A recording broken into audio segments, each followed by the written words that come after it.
자, 여러분 교재에 거기 보시면은 할인현금 흐름분석법. 자, 첫 번째가 이것도 시험 문제. 할인현금 흐름분석법은 또 매년 또 출제가 되는 부분이죠.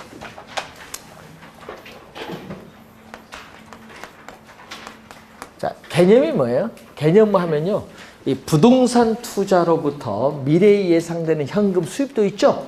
현금 지출도 있어요. 이 두 가지를 현재의 가치로 뭐 해야 돼? 할인을 해서 투자 결정을 하는 방법이에요. 자, 그런데 시험 문제 나올 때 주의해야 될 것은 부동산을 취득을 하면은 언제까지? 취득을 하면은 보유해서 뭐를 해야 돼? 처분을 하죠. 그럼 이게 바로 여러분 투자 기간이잖아요. 취득해서 처분할 때까지가 여러분 전체 투자 기간입니다. 그래서 전체 투자 기간. 그러니까 항상 여러분 이건 첫 해를 따지는 것이 아니라 취득해서 처분할 때까지의 뭐 전체 투자 기간을 따져. 그래서 전체 투자 기간 동안에 있어서의 현금 흐름을 반영한다. 그러니까 중요한 것은요, 전체 투자 기간을 따지니까 요것은 뭐다? 대충 하는 것이 아니라 정밀하게 분석하는 거예요. 그래서 정밀하게 분석을 하니까 여러분 계산 문제 내면 어려운 거야. 왜? 전체에 따져야 되니까. 그래서 시험 문제 낼 때는요, 꼭 거기 단서를 달아. 뭐를 달아? 첫 해로 딱 한 해만 분석하라는 얘기예요. 시험 낼 때 보면. 현금 흐름을 반영하고 또 여기는 뭐를 기준? 세후. 자, 여러분이 앞에서 우리 배울 때 세후 현금 수지 배우셨죠? 저번 주에.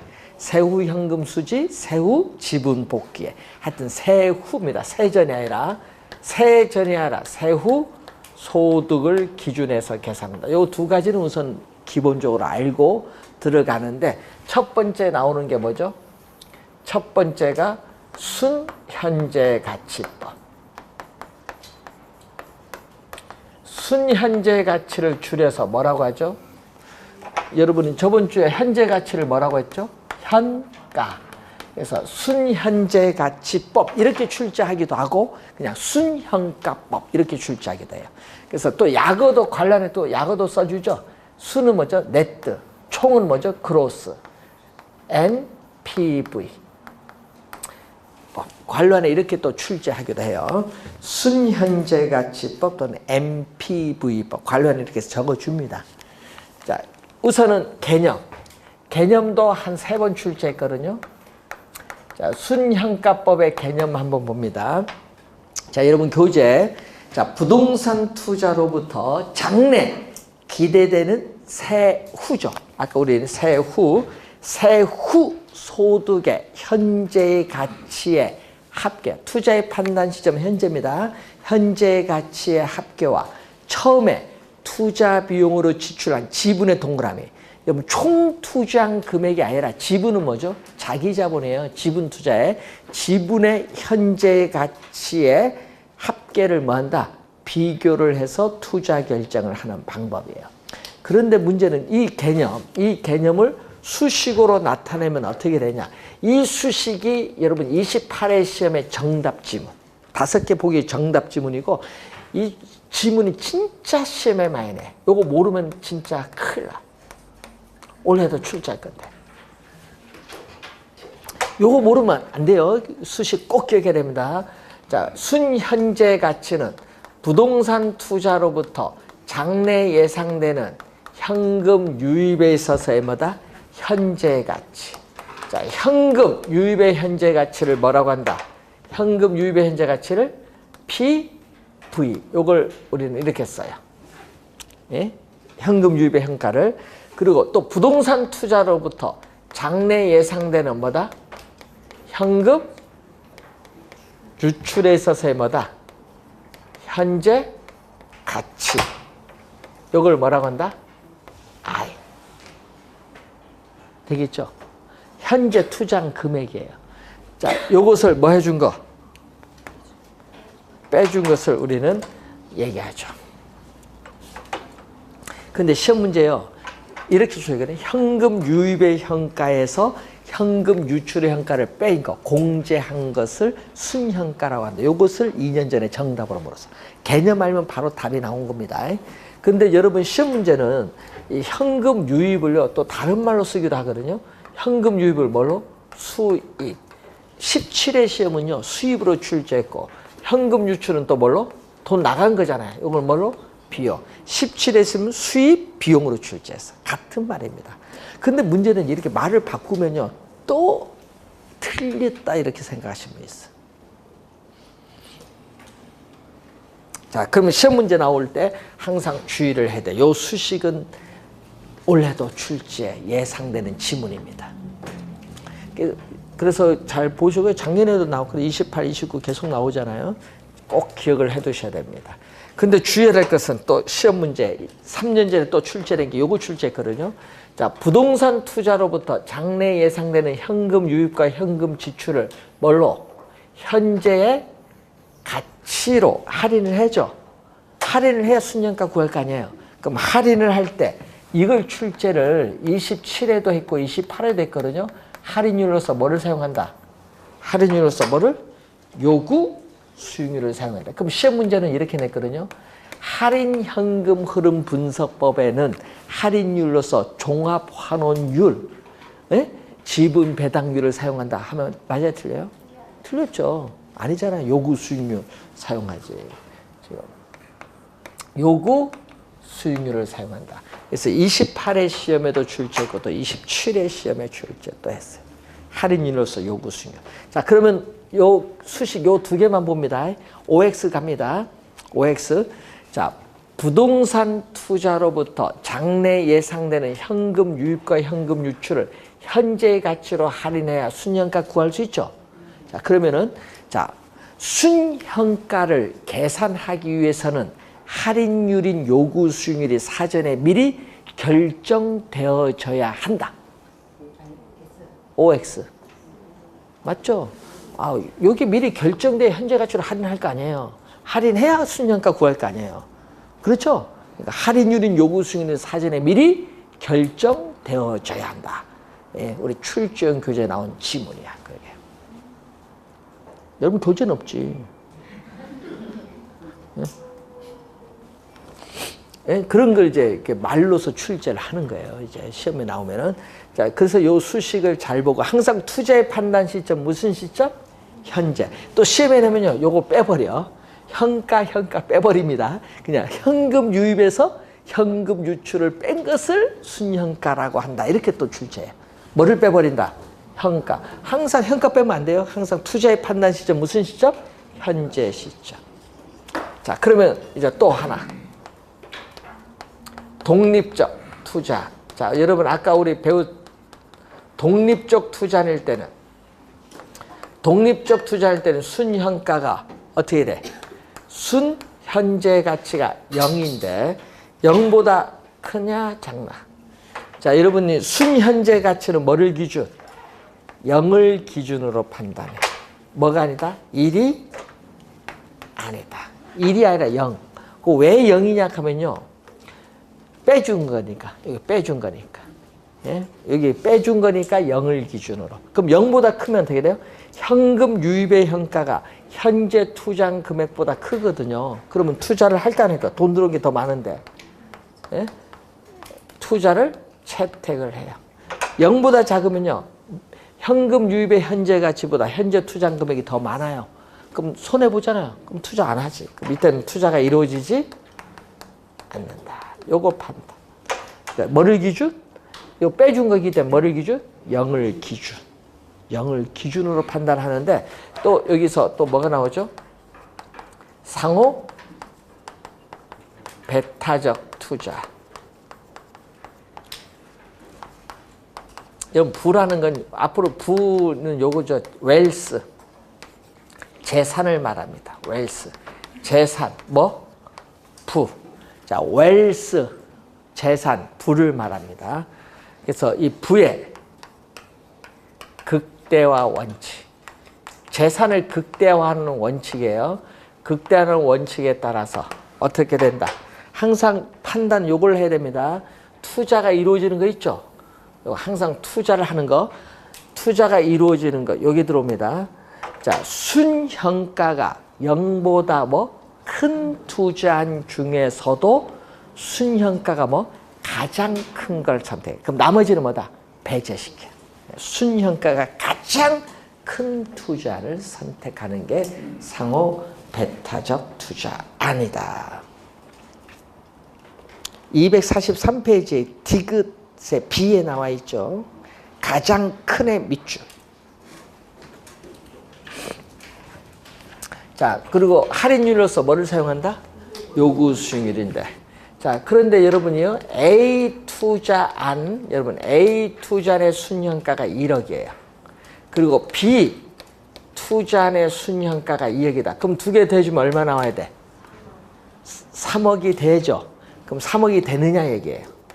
그러니까 A와 B의 동시, 여러분 A, B에 각각 투자했을 때 순현가의 합과 A, B에 함께 동시에 투자했을 때 순현가는 서로 금액이 있거든요. 금액이기 때문에 서로 같아요.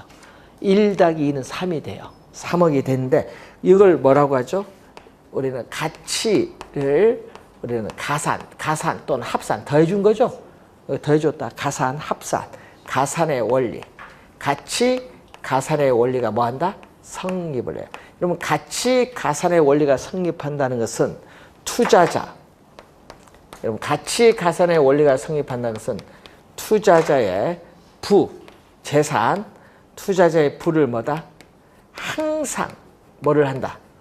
극대화한다. 중요한 건 이거죠. 투자자의 부를 항상 극대화하기 때문에 우리는 순현가법이 상당히 좋은 거예요. 투자자의 재산을 항상 극대화시켜준다. 그래서 시험 문제는 뭐를 낸다? 시험 문제는 일반적이라는 건 뭐죠? 일반적이라는 것은 통상, 일반적으로 순현가법이 뭐다? 이제 여러분이 배우시게 되는 뭐보다? 내부 수익률, 내부 수익률법보다 어떻게 돼요? 이게 이론적으로 뭐하다? 우월하다. 우수하는 거예요. 이론적으로 뭐하다? 우수하다. 이게 중요. 이것도 여러분 4년 전에 또 출제를 또 지문을 했죠. 자, 그 내용을 이제 여러분이 뒤에서 요 내용은 또 뒤에 가면 나오는 내용인데 미리 이제 보는 겁니다. 자, 243페이지에 내부 수익률법 두 번째. 자, 내부 수익률이라는 것은 여러분 내부 수익률은 인터널 내부거든요. 인터널 rate of return이라고 해. 그래서 약어로 뭐다? IRR법. 작년 시험에 이 개념을 또 출제를 했어요. 작년 시험에 내부 수익률법 개념은 뭐죠? 투자에 대한 내부 수익률과 뭐를 비교한다? 요구 수익률. 요구의 동그라미. 그 의 있죠? 의의 요구의 동그라미. 작년에 요걸 뭐 낸 줄 아세요? 실현 수익률로 출제한 거예요. 근데 문제는요, 딱 보면, 내부 수익률, 요구 수익률인데, 이게 뭐 틀리는지를 못 찾아내는 거야, 이제. 작년에. 작년에 왜 안 되냐, 실현 수익률. 이렇게 또 막 의신청도 많이 하대요. 내부 수익률과 요구 수익률을 비교합니다. 실현 수익률이 아니라는 거. 자, 그럼 시험 문제는 뭐를 출제할까요? 당연히. 출제는 내부 수익률의 개념을 출제한다. 시험 문제 내부 수익률 개념. 자, 내부 수익률은 자, 부동산 투자로부터 장래 예상되는 현금 유입에 있어서의 또 무슨 가치? 현금 유입의 현재 가치, PV와 또 부동산 투자로부터 장래 예상되는 또 현금, 돈 나간 거, 유출, 돈 나간 또 현재 가치. 이게 뭐다? 현재 투자한 금액 아닌데 이 두 가지를 서로 뭐한다? 같게 만드는 할인율을 뭐라고 한다? 내부 수익률. 자, 예를 들어서 1년 후에, 자, 예를 듭니다. 1년 후에 얼마? 투자로부터 6,000원 돈 들어와요. 6,000원 돈 들어온 것을 현재의 가치로 뭐 한다? 할인을 합니다. 1년 후니까 몇 승? 1승. 그럼 이게 바로 뭐예요? V, PV. 1년 후에 6천은 현재 얼마냐? PV. 그럼 현재 투자한 금액. 자, 현재 투자한 금액은 얼마? 5천 원. 현재 투자한 금액은 5천 원이다. 그러면 현금 유입의 현재 가치와 현금 유출의 현재 가치를 서로 뭐 한다? 이렇게 같게 만드는 요 할인율이 있죠. 요 같게 만들어주는 이 할인율 M을 뭐라고 한다? 내부 수익률이라고 한다. 요걸 예를 들었어요. 현금 유입의 현재 가치와 현금 유출의 현재 가치를 서로 같게 만든 요 할인율 요 M을 뭐라고? 내부 수익률. 그래서 여러분이 3년 전에 이렇게 주어졌거든요. 순현재 가치법. 여러분 순현재 가치법과 내부 수익률법은 할인율로서 둘 다 요구 수익률을 사용한다? OX. 틀렸죠? 네, 틀렸어요. 그거 출제한 거예요. 여기는 할인율로서 뭐를 사용한다? 내부 수익률을 사용한다. 여기는 할인율로서 내부 수익률을 사용한다. 큰 차이입니다. 순현가법은 할인율로서 요구 수익률을 사용하지만 내부 수익률법은 할인율로서 뭐를 사용한다? 내부 수익률을 사용한다. 그럼 이제 시험에 이제 여러분 출제를 하는 게 있죠. 순현재, 여러분이 순현재 가치는 PV에서 뭘 뺐다? I를 뺀 거잖아요. 요게 서로 같아요. 또 여기 더 같으면 요거 같은 걸 빼니까 얼마? 제로. 요게 출제는 거죠. 순현재 가치가 제로일 때 내부 수익률과 요구 수익률은 서로 같다. 순현재 가치를 0으로 만드는 할인율을 내부 수익률. 그럼 또 이제 여러분 이제 배우시게 될 수익성 지수. 자, 여러분이 이제 배우게 될 수익성 지수는요, 요거거든요. 현금 유입의 현재 가치를 요걸로 나눈 거거든요. 여기 서로 같으니까 요건 얼마? 1. 수익성 지수는 뭘로? 1로 만드는 할인율을 내부 수익률. 내부 수익률은 투자한 그 자체입니다. 여러분이 투자한 바깥이 아니라 투자한 바깥 외부가 아니라 투자한 그 자체 내부입니다. 내부. 투자한 그 자체 내부예요. 그래서 투자한 어떻게 돼요? 투자한 바깥 외부가 아니라 그 자체 내부에서 장래 예상되는 무슨 수익률? 네, 기대 수익률이야. 기대 수익률이죠. 그렇기 때문에 평균적인 투자 수익률이 예상되는 평균적인 투자 수익률이 무슨 수익률? 내부 수익률의 개념. 자, 시험 문제는요. 어느 걸 많이 내요? 요걸 많이 냈거든요. 세 가지를.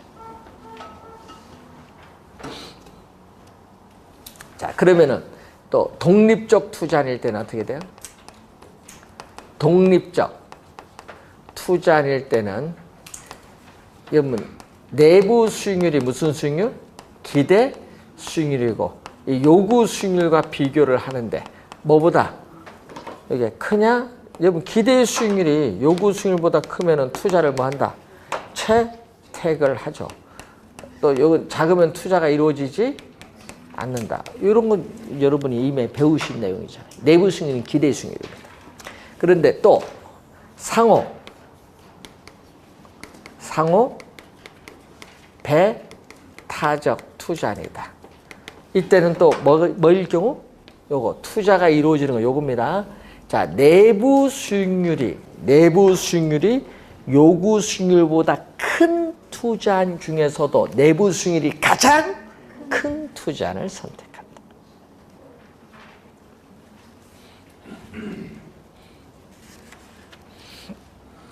자, 내부 수익률은요, 이렇게 되거든요, 또. 자, 내부 수익률의 IR이거든요. A 투자의 내부 수익률이 10%다. A 투자의 내부 수익률이 10%고요. B 투자의 내부 수익률이 20%다. 그럼 요거 더해주면 30%가 되느냐, 얘기예요. A와 B에 함께 투자를 했을 경우에 내부 수익률이 이게 30%가 안 되겠죠. 보통 몇 프로 나와요? 보통 평균하면 한 10 몇 프로 나와요. 여기 안 돼요. 왜냐? 순현값 보면 금액으로 주어졌기 때문에 성립하지만 이건 비율로 주어졌거든요. 수익률 비율로 주어졌기 때문에 성립을 안 해요. 그래서 뭐가 성립하지 않는다? 가치 3년 전에 또 출제했거든요. 가치 가산의 원리. 순현값 보면 성립하지만 이게 성립하지 않아요. 성립하지 않기 때문에 투자자의 재산, 부를 항상 극대화시켜주는 것은 아니다. 여러분, 투자자의 부를 항상 극대화시켜주는 것은 뭐다? 순현가법. 극대화시켜주지 않는 것은 내부 수익률법. 그럼 뭐를 선택해야 돼? 여러분, 극대화시켜주는 순현가법 선택해야지. 자, 지금 요 개념 여기서 만약에 1년 후니까 몇 승? 1승. 그럼 1승이면 M값 몇 개? 1개. 근데 만약에 우리 중학교 때 배운 걸 생각하면 돼요. 1년 후가 아니라 3년 후면 몇 개? 여기 3승이 들어와. 예? 현재 가치로 할인할 때. 그럼 M이 몇 개? 3차 방정식은 3개. 그럼 2년 후일 땐 여기 몇 개? 제곱. 그럼 2개. 되겠죠? 그러면 M값이 1개 있을 때도 2개, 또 3개, 4개 이렇게 여러 개 있을 수도 있거든요. 그래서 중요한 것은요. 2개, M이 2개 이상의 복수의 내부 수익률이 존재할 수 있어요, 없어요? 있죠. 몇 년 후에 따라 있는데, 그러면 예를 들어서 내부 수익률이 2개 이상 나오면요, 그 중에 어느 것을 선택해서 요구 수익률과 비교를 해서 투자할 거냐 안 할 거냐 판단하냐, 내부 수익률 선택하기가 어려워요. 뭔지 알겠죠? 그때는 내부 수익률법 적용 못해요. 순현가법 적용하지. 2개 이상의 복수의 내부 수익률이 존재할 수 있고, 또 내부 수익률이 존재하지 않을 수 있거든요. 우리 고등학교 때 배울 때 이런 게 있거든요. 1 플러스 마이너스 루트 3i 허수가 나오는 거예요. 2차 방정식 풀었더니 그러면 어떻게 돼? 이때는 실수가 안 나오죠. 허수가 나오면요, 또 실수의 내부 수익률이 존재하지 않을 수도 있어요. 내부 수익률이 없으면 요구 수익률과 비교할 수 있어 없어요? 없잖아. 그럼 또 내부 수익률법 적용하지 못하고 뭐를 적용해야 된다? 순현가법을 적용해야 된다. 그 얘기입니다. 지금. 그 내용을 묻는 건데, 자, 그래서 여러분이 우리가 계산 문제는 안 내겠지. 그런 거 신경 쓰지 마세요. 내년에 올해 시험에. 그래서 개념 위주로 잘 정리를 하시면 되겠습니다. 자, 내부 수익률은 하여튼 요 세 가지 요 개념이 시험 지문에 많이 출제되는데, 항상 또 여기서 여기 무슨 가치? 투자의 판단은 무슨 가치? 현재죠. 그런데 시험 문제 내면요, 여러분 문제 보면 뭐 틀리는지 모르신 분이 있어요. 왜? 우리는 또 뭘로 출제한다? 이걸 미래가치로 내봐. 그러니까 현금 유입의 미래가치, 현금 유출의 미래가치 나오는데 왜 문제 풀 땐 그게 안 보일까? 미래가. 눈으로는요 미래인데 현재로 생각해요, 여러분. 그래서 보는데 답이 없는 거야. 이상하다 이렇게 생각을 해. 말을 막 바꿉니다, 이 출제원들이. 미래 가치가 아니라 무슨 가치? 현재 가치. 항상.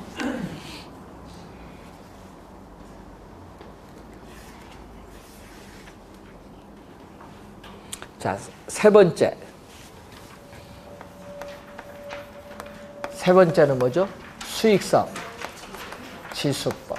수익성은요, 거기 보면 프로피터빌리티, 인덱스, PI법. 자, 예를 듭니다. 투자한들의 뭐는 똑같다?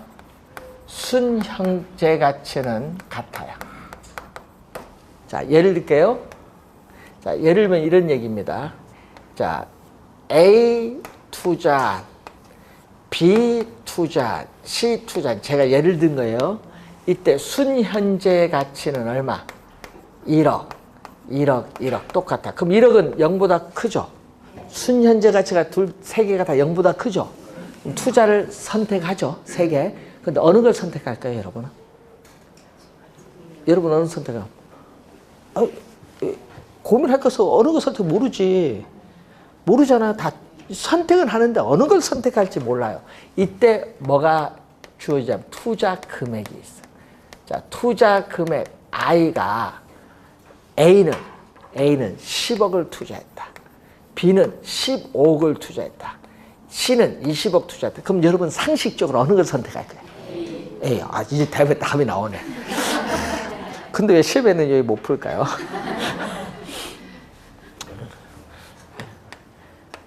독립적 또 투자일 때 그럼 수익성 지수를 봐야겠죠. 자, 이 수익성 지수의 개념.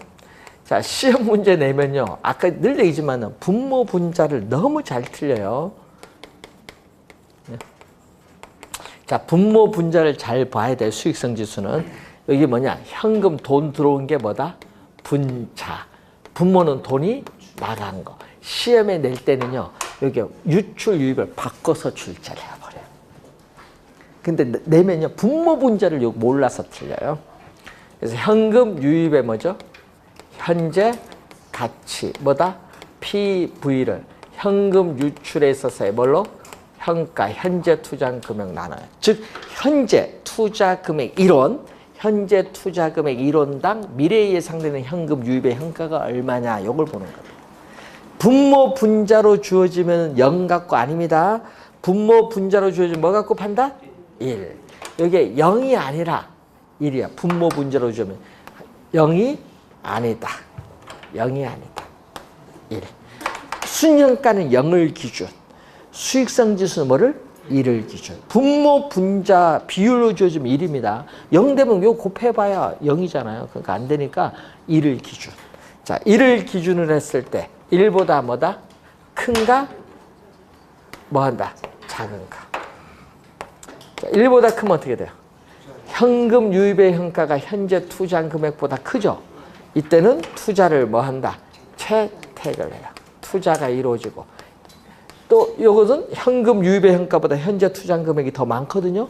이때는 투자가 이루어지지 않는다. 투자 판단 기준입니다. 자, 그러면 또 상호, 또 배타적. 자, 배타적 투자는 앞에서 계속 봤으니까 배타적은 항상 뭐가 이루어지는 거? 투자가 이루어지는 것 중 여기서 네? 수익성 지수가 1보다 큰 투자한 중에서도 수익성 지수가 가장 큰 걸 선택하고 나머지는 배제시켜버려요. 가장 큰 투자를 선택합니다. 자, 그러면 한번 계산해 볼까요? 근데 요거 수익성 지수 계산하니까 못하신 분이 있어요. 자, A부터 한번 봅니다. A. 그러니까 이때는 투자한들의 순현가는 같고 뭐가 다른 경우? 예? 투자 금액이 다를 경우에 뭐를 이용하는 게 수익성 지수를 적용하는 게 유용하다. 근데 A를 봅니다. 순현가가 얼마? 순현가는 1억. PEV에서 뭘 뺐다? I인데 I는 얼마? 10억. 10억이죠. 그러면은 I가 왼쪽 가면 10억에 1억을 더해주니까 현금 유입의 현가는 얼마? 11억. 자, 그래서 수익성 지수는 얼마? 수익성 지수는 PV 얼마? 11억을 I 얼마로? 10억으로 나눠주니까 얼마? 1.1. 1.1이니까 1보다 크죠? 그럼 투자하는 거예요. 자, 그럼 또 C는 어떻게 돼? C는 또 NPV는 또 얼마? 1억. 또 PV에서 I는 얼마다? 20억. 자, 그래서 PV는 얼마? 21억. 그러면은 수익성 지수는 얼마? PV 얼마다? 21억을 I 투자 금액 20억으로 나눠줬더니 20억은 1이고 20분의 1이잖아. 0.05죠? 이렇게. 그러면은 어떻게? 이것도 1보다 크니까 투자를 하죠. 이것도 투자하고 세 개 다 투자를 하거든요. 0보다 크니까 순현가가 하는데 어리가 크다. 이게 크거든요. 요것보다 이게 커요. 수익성 지수. 투자 금액이 작으니까 더 크지 당연히. 그래서 여러분 순현가, 순현재 가치 1억이잖아요. 순현가, 기타 투자의 판단 지표가 다 똑같다. 순현가, 우리 기타 그 밖에 투자의 판단 지표가 다 뭐다? 똑같다. 순현가뿐만 아니라 기타 다른 투자의 판단 지표가 다 동일하다. 동일할 때는 뭐가 여러분이 초기 I 초기에 투자 금액. 초기 투자 금액이 뭐죠? I인데 I가 뭘수록? 요게 10억. 작을수록 뭐는? 수익성 지수는 커진다. 수익성 지수는 높아지는. 요 아까 계산해 봤잖아요. 투자 금액이 작을수록 수익성 지수는 요것보다 여기 더 높다는 거예요. 자, 여러분 저번 주에 배운 것 중에 또 복수. A거든요. 지금 A를 선택하잖아요. 그럼 A가 B, C에 비해서 비교할 때는 어떻게 돼? 여러분 A가 B, C에서 비교할 때는 다른 투자 대상과 비교할 때는 뭐가 들어간다? 상대적이란 말 들어가요. 절대적이 아니라 뭐가? 상대적 꼭 들어가요. A가 B, C 다른 투자 대상과 비교할 때는 상대적이란 말 들어가요. 그래서 상대적 뭘 나타낸다? 수익성을 나타내는 지표예요. 상대적 수익성입니다. 다른 투자 대상과 비교할 때는 상대적이란 말이 들어가요. 상대적 수익성.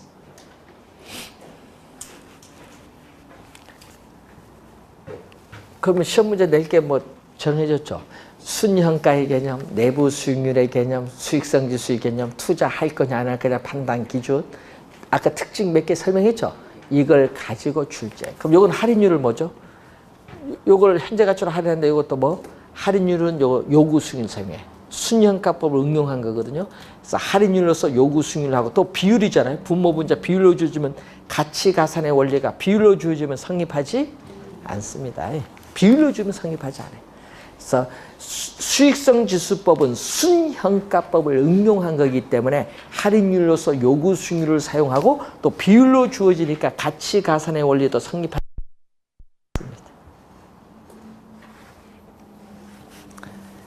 자, 요즘 계산 문제 안 내고요. 4년 연속 말로 출제했습니다. 말. 네? 그래서 틀리시면 안 되겠습니다. 자, 비율 분석법. 비율 분석법. 또 시험 문제에 출제하는데 여러분 28회 시험은 요 비율 분석법에서 3문제 출제했고 그리고 작년 9회 시험에는 여기서 비율 분석법에서 또 2문제 출제했고 하여튼 용어잖아요. 용어를 정확하게 기억을 좀 해두셔야 되는데 올해는 4개 용어는 정확하게 암기해야 돼. 4개. 4개 중에 우선 암기를 해야 될 용어. 여러분 4개 중에 암기를 해야 할 용어. 대부 비율. 많이 들어봤죠? 대부 비율을요. 여러분 대부 비율 요 비슷한 말 너무 많아요. 대출 비율, 융자 비율. 또 28회 시험은요. 요걸로 출제했어요. 28회 시험은 또 대부 비율을 저당 비율이라고도 한다. 맞는 지문이죠? 28은 또 그렇게 나오고 또 여러분 계산 문제 낼 때 또 요즘 뉴스 신문에서 나오는 용어는 요걸로 출제하죠. 뉴스 신문에 나오고 또 우리 계산 문제 볼 때 꼭 요걸로 나오잖아요. 담보 인정 비율. 근데 요 대부 비율 주어질 때는 용어가 이렇게 비슷한 용어 너무 많아. 그래서 꼭 약을 적어줘. 논투 밸류 LTV 부동산 가격에 대한 대출금의 비율. 그래서 이것을 꼭 관란에 이걸 적어줍니다. 시험 문제 나올 때 LTV라고 꼭 관란에 적어줘. 그러면 이것은 뭐에 대한 부동산 가격에 대해서 뭐의 비율? 대출금이 차지하는 비율. 자, 여러분 여기 60%면 얼마? 자, 부동산 가격이 10억인데 여기 60%면 0.6이면은 10억 중에 대출금 최대 얼마 주겠다? 6억 해주겠다. 60% 적용하다가 작년에 몇 프로 다운시켰어? 40% 낮췄잖아요. 지금 대출 40%면 얼마? 10억에 6억 해주다가 이제 10억에 얼마죠? 4억 해주니까 대출이 줄어들죠. 그럼 부동산 대출이 줄어들 만큼 여러분 돈을 더 투자해야 돼. 투자 쉬워요, 어려워요? 여러분 2억 만들려면요, 여러분요 10년 저축해도 못 만들어. 아 진짜요? 뭐 교육비 들어가지 뭐 생활비 해보세요. 저축 2억 쉬운가? 예? 어려워요. 그래서 여러분이 월급을 가지고 2억 만들기가 쉬운 게 아니에요. 예? 그래서 여러분 정기적금 좋아 뭐 하신 분도 많은데 제일 뭐해 1억 만들 때까지는 필요해. 1억 넘어서는 정기적금 하면 안 돼. 부동산 해야지. 여러분이 우리나라 최근 30년간 수익률 상승률 보면요. 수익률 상승률 보면은 정기 예금 하신 분보다 부동산 사서 하신 분이요 50배예요. 왜 정기적금 해? 예? 정기적금 하려면요 여러분 노후 생활 못 해요. 예? 부동산을 했어야지 20, 30년 전에. IMF 때 그때 했어야지. 예? 그때. 자, 아직도 안 늦었습니다. 그러니까 아까 얘기했잖아요. 그러면은 대부 비율이 예를 들어서 여러분이 7억 융자해졌어요. 그럼 70% 적용했거든요. 일본은요, 90년 이전에 80%까지 막 90%가 융자해줬어요. 그러니까 얼마나 많이 해줬겠어요. 예? 미국은 100%까지도 해줬어. 그러니까 이거 골치 아픈 거야. 그런데 문제는 일본이요. 일본 1990년에 부동산 가격에 대폭락이 왔어요. 그럼 10억짜리, 예를 들어서 10억짜리 아파트가 얼마 떨어지냐? 1억으로 떨어진 거예요. 10억이 1억 떨어지니까 골치 아프죠. 아니 10억에 9억 융자해줬는데 8억 융자해줬는데 1억 떨어지면 금융기관에 아이고 나머지 차에 골치 아픈 거야. 그래서 10억이 예를 들어서 6억으로 떨어졌다. 가격이 급락을 해서. 그러면 6분의 7이니까 100% 넘네요. 그래서 이런 부동산 경기 침체로 인해서 부동산 가격이 급격히 하락하는 경우에는 대부 비율이 100%를 초과할 수도 있다는 얘기야. 이때 문제 생기는 거야. 왜냐? 일본이 90년에 대폭락을 했잖아요. 그래서 일본 금융기관이 부실 채권을 안게 되잖아요. 그것을 우리나라 같으면요, 뭐 한다? 국가가 돈이 많은가? 우리는 막 어떻게 돼? 부실 채권 메워줘. 근데 일본은 안 메워줍니다. 너네가 은행이 너네가 잘못한 거 아니야? 너네가 알아서 해결해. 그 해결하는데 20년이 걸린 거야. 그래서 일본에 얘기할 때 꼭 나오는 용어가 있어요. 잃어버린 20년이라는 용어가 나오는 거예요. 그래서 1990년부터 2011년까지 잃어버린 20년이야. 부실 채권 때문에. 근데 일본은 기축통화가 아니거든요. 엔화가. 미국은 달러는 기축통화예요. 미국도 요거에 얼마 넘어갔어요? 120% 넘어갔거든요. 그래서 외환 이게 있죠. 서브 프라임 모기지 전 세계 외환 금융위기가 또 온 거야. 미국 때문에. 서브 프라임 모기지. 부도난 게 엄청 많아요. 은행도 막 망한 게 많았습니다. 그때 전 세계. 그런데 문제는 그때도 뭐 해? 미국은 어떻게 돼요? 개입을 한 게 아니라 개입을 했죠. 뭐? 자기가 기축통화니까 뭘 해서 달러를 쫙쫙 찍어낸 거야. 얘기해서 우린 양적 완화를 하겠다. 달러 찍을 테니까 너네 이해해. 통보하고 끝내버려. 그래서 달러 찍었잖아요. 대단한 국가입니다. 예? 예? 우리나라는요 망해버려요. 그렇게 되면은. 예? 일본이나 미국 하니까 버티는 거지 우리나라는 망해요. 그렇게 되면은. 금융業망하면 우리나라 경제가 망해버려요. 그러니까 정부 막 개입을 하는데 그래서 우리나라는 보수적으로 해. 그래서 지금 40% 하는 이유가 있는 게 예? 은행이 망하면 안 되니까 대출을 보수적으로 합니다. 우리나라는. 우리는 소국의 금융 대국이 아닙니다. 그래서 여러분이 그 요즘에 보면요 대출 받기가 어려워요. 쉬운 게 아니야. 은행이 망하면 안 되니까. 그런 걸 아시면 돼. 그럼 뭐를 중심으로 요거는? 뭐를 중심? 부동산 가격 분모, 부동산 가격을 중심해요. 부동산 가격을 중심해서 뭐를 결정한다? 대출 규모 얼마 줄 거냐? 아까 10억에 얼마 줄 거냐? 대출 규모를 결정해요. 여러분 대부비율이 너무 많다. 그러면 여기에 부동산 가격에서 대출금이 많으면요. 여러분 원리금 상환 부담이 높아서 못 갚을 가능성도 있거든요. 그래서 채무 불이행의 가능성이 뭐다? 높아질 수도 있어요. 대부비율이 높으면. 그래서 정부는 그래서 이게 이제 부동산 가격 오르는 건 괜찮아요. 오르면요 주택 안 사면 되니까. 그런데 문제는 오르면은 소비가 늘어나. 하여튼 그거는 전 세계 마찬가지 소비가 늘어나.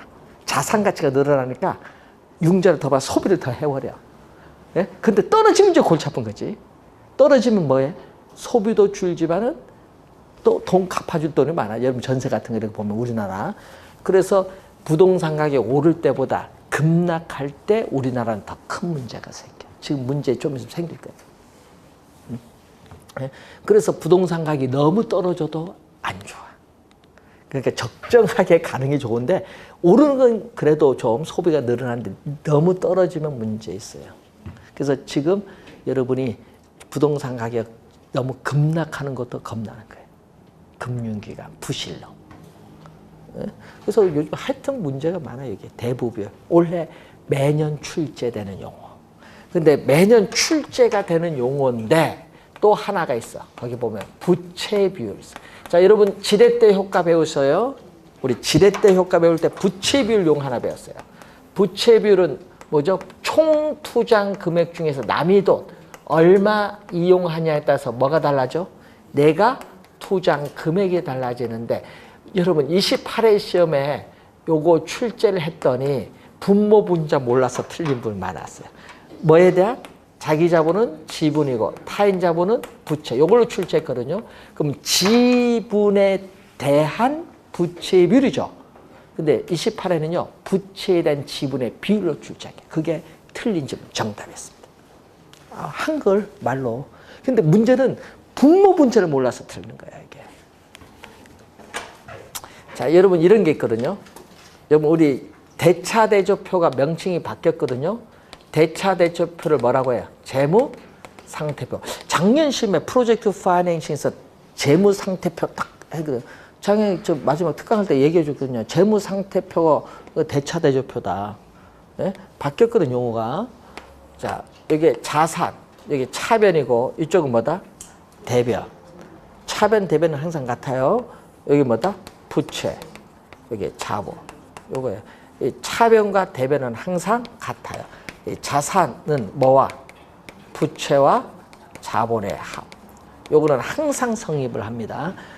이 재무상태표에서 우리 보면은 요 부채, 분자는 이 부채에 뭐다? 다 더해준 부채 총계에서 분모는 뭐다?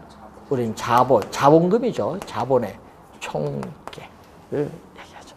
또 시험 문제 자본 총계, 부채 총계로 또 출제를 2번 했어요.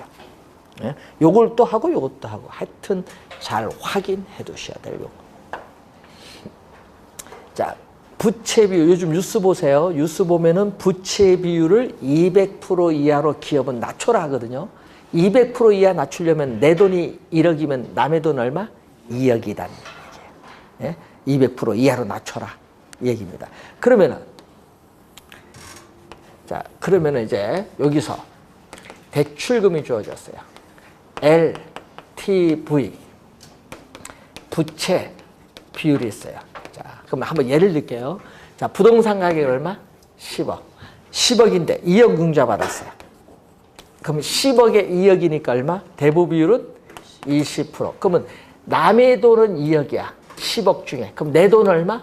8억 투자했어. 4분의 1이죠. 4분의 1이니까 몇 프로? 25%. 자, 그럼 여기서 이제 여러분은 지분 비율과 지분 비율과 부채 비율을 더해주면 100% 돼요? 20, 25, 100% 돼요? 아니잖아. 45%가 1이 아니다. 1이 아니다. 그래서 여러분이 저번 주에 우리 배울 때 뭐가 1이야? 우리는 이제 지분의 대부 비율. 지분 비율과 뭐를 더해줘요? 대부 비율을 더해줘야 얼마? 이게 1. 예. 요걸 잘 기억해야 돼. 요 수식 계속 출제하고 있거든요. 지금 지분 비율과 대부 비율을 더해줘야 1이지 대부 비율과 요 두 개 부채 비율을 더해준 건 1이 아니다. 1은 100%입니다. 자, 그러면은 여러분이 우리 2년 전에 출제된 거 볼까요? 2년 전에 자, 대출금이 5억이에요. 그럼 대부 비율은 10억에 5억이니까 몇 프로? 50%. 그러면 5억, 융자는 5억이면 내 돈도 얼마? 5억. 5분의 5니까 1이죠. 1이니까 몇 프로? 100%. 그러면 여러분 5년 전에 이렇게 출제했거든요. 대부 비율이 50%이면 부채 비율은 100%이다. 맞아요, 틀려요? 맞잖아요. 그 2년 전에 출제했잖아요. 개념을 알아야만 풀지. 그럼 여기는 얼마? 융자를 8억 받으면 얼마? 10억에 8억이니까 80%. 자, 8억을 받았는데 그럼 내가 투자한 금액은 2억. 8을 1로 나면 4조 400%. 자, 한번 봅니다. 이쪽에서 5억에서 8억 해서 대부 비율은 몇 프로 증가? 30% 증가인데 얼마? 여기는 부채 비율은 300%가 증가야. 그러니까 중요한 것은 대부 비율이 증가할수록 부채 비율은 더 급격하게 증가한다. 이게 또 시험에 출제하죠. 대부 비율이 높을수록 부채 비율은 더 급격하게 뭔다? 높아지는 거예요. 이건 30%인데 이건 300%니까. 되겠죠? 지문 보면서 이제 그 말이 그런 의미들을 가지고 있다. 이렇게 보시면 되겠습니다. 자, 그리고 총부채 상환 비율 있죠. 자, 총부채 상환 비율은 뭐죠? DTI라고 해요. 거기 보면 D는 부채거든요. Debt, 또 to income. 요걸 약하거든요. 소득에 대한 뭐의 비율? 부채의 비율. 그래서 꼭 시험 문제는 또 DTI가 꼭 나오거든요. 총부채 상환 비율로도 출제를 하고요. 또 뭘로 또 출제한다? 소득 대비 부채 비율로도 출제를 해요. 그럼 요거는 뭐다? 차입자의 뭐에 대해서? 연간 소득에 대해서 연간 주택담보대출 받았을 때 연간 원리금 상환액이 차지하는 비율. 그래서 요거는 차입자의 뭐를 중심으로? 소득. 차입자의 소득을 중심으로 뭐를 결정한다? 대출 규모를 결정해요. 그래서 시험 문제는 우리 아파트, 주택 이런 거죠. 주거용 부동산입니다. 이 주거용 부동산에 있어서 지금 LTV, DTI 이 두 가지 대출 승인 기준을 모두 충족한다. 이 두 가지 대출 승인 기준을 모두 충족시켜주는 여러분이 금융기관으로부터 대출이 가능한 최대 금액이 얼마냐. 요걸 출제하는 것을 계속 출제하는 거야. 여기에 시험에 제일 많이 나오죠. 근데 작년에 안 냈거든요. 작년에 안 냈거든요. 재작년은 당연히 냈고 작년에 안 냈기 때문에 올해 준 거예요.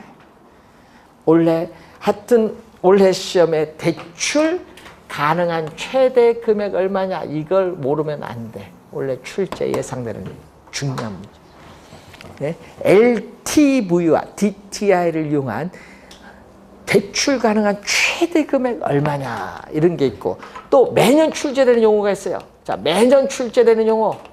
자, 지금 몇 개? 하나, 둘, 셋, 여기 네 번째. 이 네 개는 모르면 간첩. 큰일 납니다. 부채 감당률, 부채 감당 비율. 자, 순 영업소득. 자, 순 영업소득이 뭐에 비해서? 부채 서비스액. 부채 서비스액을 다른 말로 원리금 상환액. 시험에 또 말로 많이 출제. 이것도 한 5번 냈어. 말로.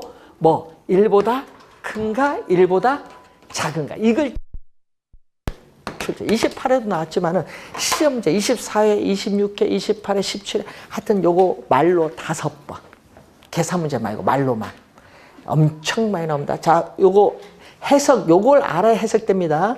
순영업소득이 뭐보다 원리금 상환액, 부채 서비스액 원리금 상환을 갚고도 남는 금액이 있기 때문에 금융기관은 안심하고 대출해줘. 됐죠? 그럼 1보다 작으면 어떻게 돼? 순영업소득, 순수익이 원리금 상환액 갚기에도 부족해. 됐죠? 부족하다. 감당하기 부족하다. 그런 지문을 내는 거예요. 그럼 만약 1에 가까이 가면 어떻게 돼? 1에 가까울수록. 1에 가까이 가면요. 두 개가 비슷해요. 비슷해지면요. 차입자 입장에서는요. 어떻게 돼? 채무가 돈 못 갚아. 채무 불이행 가능성이 높아져. 반대로 금융기관 입장에서는 차입자 돈 못 갚으니까 채무 불이행에 따른 위험이 높아져. 그래서 차입자와 대출자 둘 다 위험에 처하게 되기 때문에 금융기관은 이론적으로 1보다 클 것을 요구해. 근데 우리나라는 보수적으로 우리는 보통 1.6 이상 얘기를 많이 하고 비용도 있기 때문에 미국은 보통 1.2. 미국 융자가 더 쉬워요. 신용만 있으면은. 미국은 주택담보대출이 아니에요. 신용대출이지. 예, 이러면 신용 미국에서 없으면 살아가지 못해요. 요 네 가지 잘 보는데, 여러분, 요거는 무슨 부동산? 이건 상업용 부동산에 있어서, 부채 감당률, 지금 배운 부채 감당률, 또 뭐다? LTV, 또 두 가지 대출 승인 조건, 이 두 가지 대출 승인 조건을 모두 충족시켜주는 또 뭐다? 대출 가능한 최대 금액 얼마냐. 이것도 두 번 출제했어요. 대출 가능한 최대 금액 얼마냐. 이것도 두 번 출제. 예? 어디서 출제될지 몰라요. 이 두 개 중에. 근데 문제는 제가 봤을 때는 이쪽이 중요하다.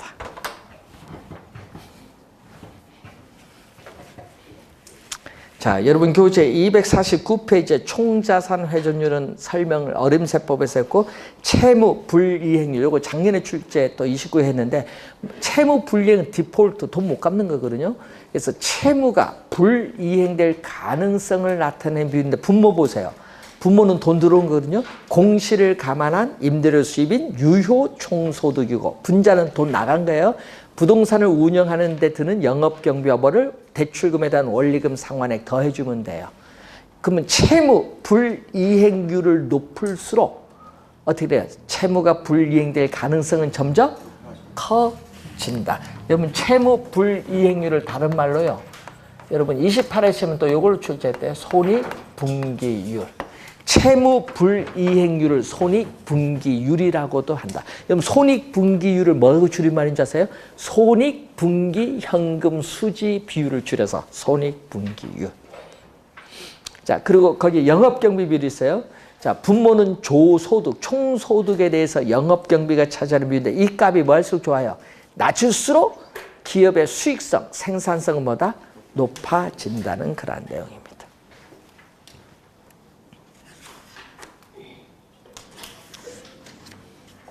자, 이렇게 해서 투자 이론을 다 마쳤습니다. 자, 가장 어려운 단원입니다. 개론에서. 수식이 많이 나왔어요. 우리 개론 단원 중에서 가장 어려운 게 투자 이론. 두 번째가 평가, 세 번째가 금융. 이제 세 번째 어려운 단원, 금융으로 들어가는데, 금융 잠시 쉬고 시작하겠습니다.